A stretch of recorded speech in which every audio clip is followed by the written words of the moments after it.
I'm Keshav, and when I'm not producing music, you can find me right here in the kitchen making healthy meals, high protein, low carb, slapping with flavor. This is Quarantine Cookery with Keshav. So today I'm going to be making Baigan and Tomato Choka in one Trini breakfast staple.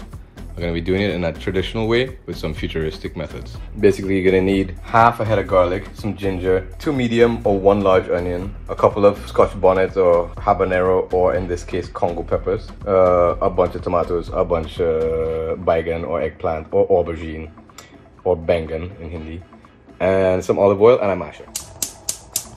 So you're trying to char the tomatoes directly on the flame. A cleaner way to do it is to put it in foil and then put it on the flame, or you could do it in a pot with no oil or anything. But you're basically trying to get a char on it. You're gonna do the same thing with the baigan. Cut it and try and get it charred on both sides, whether inside this thing or just on the flame itself. So as the baigan's roasting, you have your ginger, pepper, garlic, onion cut up, and you're keeping back half of the onion to use when you mix everything together. And you're putting it in the oil, hot olive oil. But as I said, we're doing things a little bit traditional, but also a little bit futuristic. So, man's gonna drop a little butter in there. Still healthy because it's a very low carb meal still. Even though there's a little bit of carbs in those vegetables, it's fine. And a little bit of garam masala from my mother's incredible spice rack.